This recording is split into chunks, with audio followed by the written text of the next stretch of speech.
Good morning and welcome back to anyone who's watching. Today I'm going to go over a couple of things that are going to happen with this machine, with the Minnesota carving machine. There's these are router heads.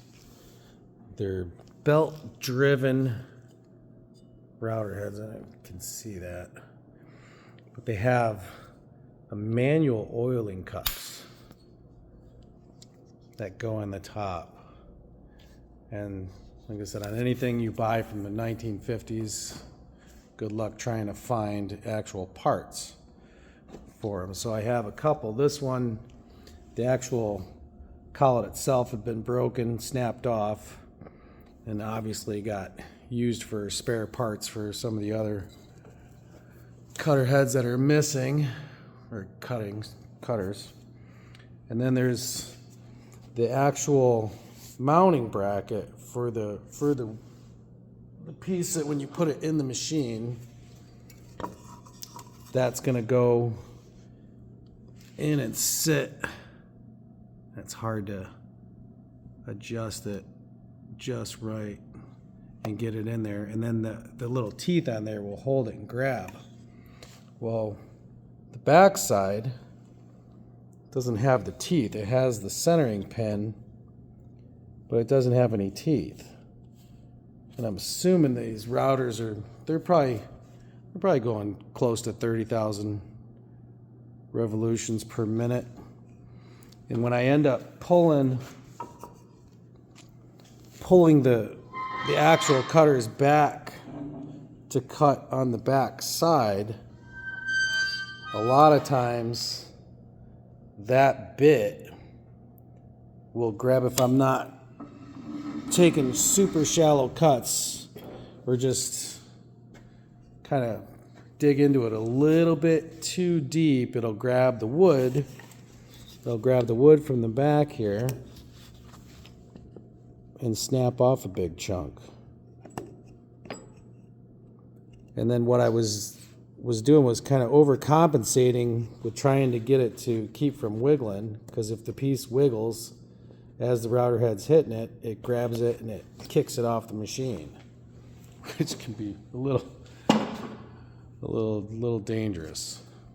So I was overcompensating and cranking the tightening down for the back, which pushes this out. And what I think I'm going to do, and you can leave a comment if you want, if anyone's got any experience with it, is I think I'm going to grind some sort of like a tooth that kind of matches that on the back here, because these are pretty flush.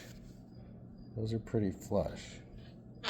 So when you're cranking it, I end up putting too much pressure on the centerpiece of the actual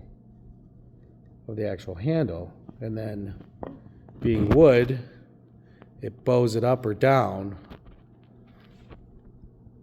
and then I have to readjust it on the sand.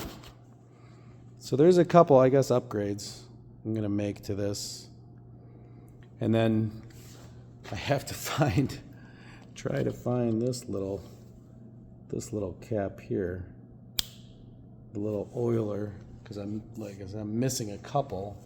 One's broke, another one's missing completely. And in order to get this thing up and running to full 8 cutters at a time, all those pieces got to be fixed. I'm probably gonna have to take this off and clean it out. That's gonna be a job, I'm sure, because I don't think no one's seen the inside of this back casing, you know, since the 1950s. It's kind of cool though. It's a challenge. And the machine, to me, it looks like steampunk. Like, it reminds me of like steampunk art, just being as old and as many moving parts as there are, and all the gears and pulleys and everything that needs to be done to this. It's definitely a project. Well, thanks for watching.